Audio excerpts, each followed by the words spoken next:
Assalamualaikum warahmatullahi wabarakatuh. Saya Sri Dayaningsih, guru SLB ABC YKAP Boyolali, peserta Bintek Asesmen Nasional Angkatan ke-17. Di sini saya akan membuat video pengimbasan tentang asesmen nasional. Apa itu asesmen nasional? Bisa dilihat di video berikut ini.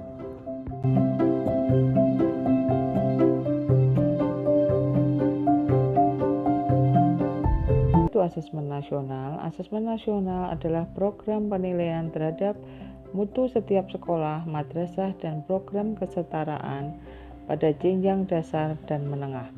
Mutu satuan pendidikan dinilai berdasarkan hasil belajar siswa yang mendasar yang meliputi literasi, numerasi, dan karakter, serta kualitas proses belajar mengajar dan iklim satuan pendidikan yang mendukung pembelajaran. Selanjutnya, apa asesmen nasional sebagai pengganti ujian nasional? Dengan adanya asesmen nasional, maka ujian nasional tidak lagi diberlakukan. Instrumen utama ujian nasional ada 3. Yang pertama, asesmen kompetensi minimal atau AKM. Yang kedua, survei karakter. Dan ketiga, survei lingkungan belajar. Selanjutnya, kita bahas tentang apa itu asesmen kompetensi minimal atau AKM, survei karakter, dan survei lingkungan belajar. Asesmen kompetensi minimal untuk mengukur kompetensi mendasar, literasi, membaca, dan numerasi siswa. Kemudian, survei karakter untuk mengukur sikap, nilai, keyakinan, dan kebiasaan yang mencerminkan karakter siswa. Survei lingkungan belajar untuk mengukur kualitas berbagai aspek input dan proses belajar mengajar di kelas maupun di tingkat sekolah. Sekarang adalah manfaat asesmen nasional. Manfaat asesmen nasional meliputi pertama, potret kualitas pembelajaran di sekolah atau daerah. Yang kedua, umpan balik peningkatan kualitas pembelajaran sekolah atau daerah. Dan yang ketiga, dasar untuk menyusun program peningkatan kualitas pembelajaran sekolah atau daerah. Selanjutnya, kita bahas apa bedanya asesmen nasional dengan ujian nasional. Dilihat dari tujuan pelaksanaannya, asesmen nasional untuk mengevaluasi mutu terkait sistem satuan pendidikan. Kalau ujian nasional untuk mengevaluasi capaian hasil belajar murid secara individu. Dilihat dari jenjang penilaian, asesmen nasional ditujukan untuk siswa SD, MI, SMP, MTS, SMA, MA, SMK, program kesetaraan jenjang dasar dan menengah. Kalau ujian nasional untuk siswa SMP, MTS, SMA, MA, dan SMK. Level siswa, asesmen nasional ditujukan untuk siswa kelas 5, 8, dan 11. Sedangkan ujian nasional tingkat akhir pada tiap jenjang. Model soal, pilihan ganda kompleks menjodohkan isian singkat dan uraian, sedangkan ujian nasional pilihan ganda dan isian singkat meliputi matematika SMA, SMK. Subjek siswa, asesmen nasional itu survei siswa. Siswa dipilih secara acak untuk mengikuti AN atau asesmen nasional. Sedangkan ujian nasional sensus, semua siswa mengikuti ujian nasional. Untuk sasaran penilaiannya, asesmen nasional meliputi kompetensi literasi, numerasi dan karakter, serta kualitas dan iklim satuan pendidikan yang mendukung pembelajaran. Untuk ujian nasional, penguasaan terhadap mata pelajaran. Metode penilaian untuk asesmen nasional menggunakan metode MSAT atau Computerized Multistage Adaptive Testing. Sedangkan ujian nasional menggunakan Computer Based Test atau CBT dan Paper Based Test atau PBT.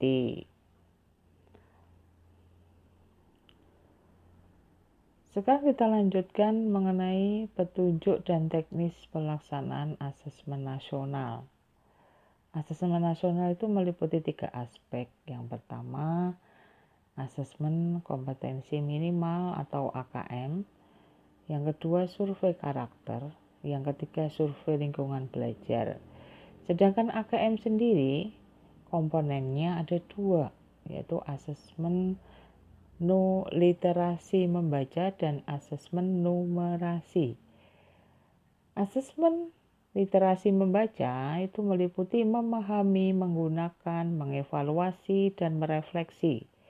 Sedangkan asesmen numerasi meliputi memahami, mengaplikasi, dan bernalar. Sekarang, siapa saja yang menjadi peserta AKM? Peserta AKM itu meliputi seluruh satuan pendidikan, tidak semua murid. Pemilihannya sampel secara acak, diambil dari kelas 5, 8, dan 11. Setiap peserta mengerjakan tes literasi membaca, tes literasi, numerasi, survei karakter, dan survei lingkungan belajar.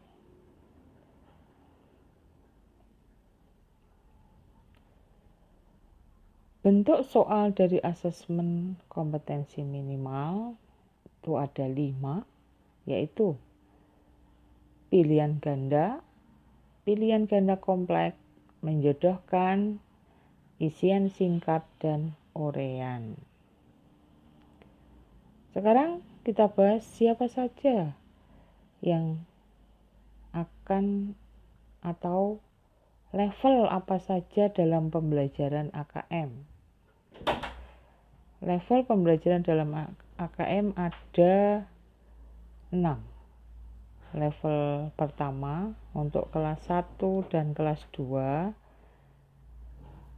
yaitu numerasi. Untuk kelas 2 ada 30 soal, literasi teks fiksi 21 soal, literasi teks informasi 29 soal. Level 2 untuk kelas 3 dan kelas 4. Numerasi kelas 4 30 soal, literasi teks fiksi 24 soal, literasi teks informasi 21 soal. Level 3 untuk kelas 5 dan 6.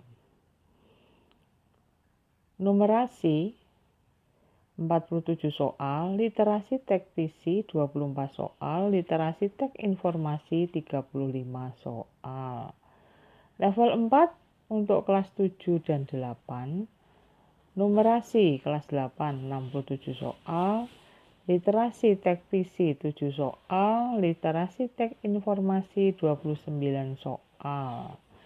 Kemudian untuk level 5, untuk kelas 9 dan 10, numerasi kelas 10 60 soal, literasi teks fiksi 28 soal, literasi teks informasi 40 soal.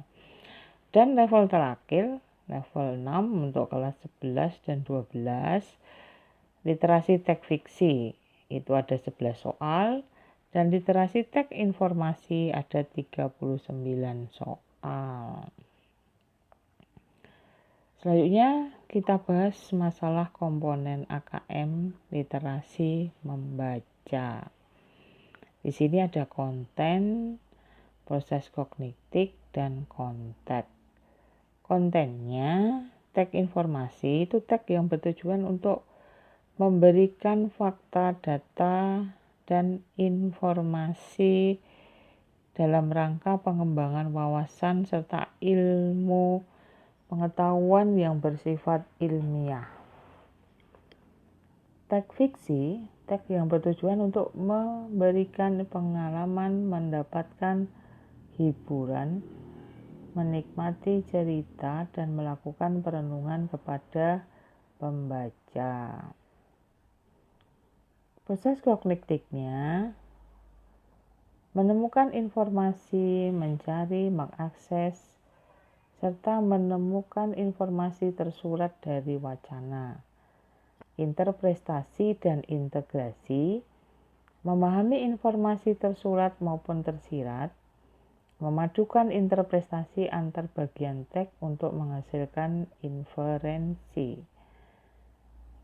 Evaluasi dan refleksi, menilai kredibilitas, kesesuaian maupun kepercayaan teks, serta mampu mengaitkan isi teks dengan hal lain di luar teks. Untuk konteksnya, personal berkaitan dengan kepentingan diri secara pribadi. Sosial budaya berkaitan dengan kepentingan antar individu, budaya, dan isu kemasyarakatan. Saintifik berkaitan dengan isu, aktivitas, serta fakta ilmiah baik yang telah dilakukan maupun futuristik. Sekarang kita bahas masalah komponen AKM numerasi. Itu juga ada konten, proses kognitif, dan konteks.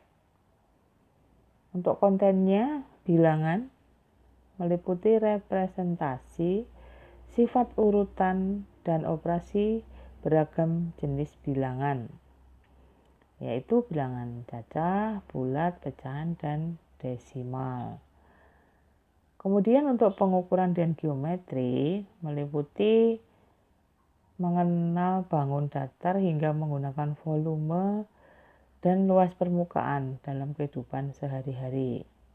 Juga tentang pengukuran panjang, berat waktu, volume, debit, serta satuan luas menggunakan satuan baku. Untuk data dan ketidakpastian meliputi pemahaman, interpretasi, serta penyajian data.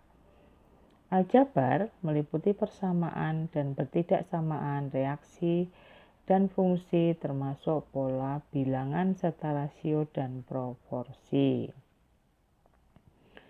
Dalam proses kognitifnya, memahami fakta, prosedur, serta alat matematika. Penerapan mampu menerapkan konsep matematika dalam situasi nyata yang bersifat rutin. Untuk penalaran, bernalar dengan konsep matematika untuk menyelesaikan masalah bersifat non-rutin. Konteks personal berkaitan dengan kepentingan diri secara pribadi. Sosial budaya berkaitan dengan kepentingan antar individu, budaya, dan isu kemasyarakatan. Saintifik berkaitan dengan isu, aktivitas, serta fakta ilmiah, baik yang telah dilakukan maupun futuristik. Demikian materi yang bisa kami buat, semoga bermanfaat bagi kita semua. Terima kasih.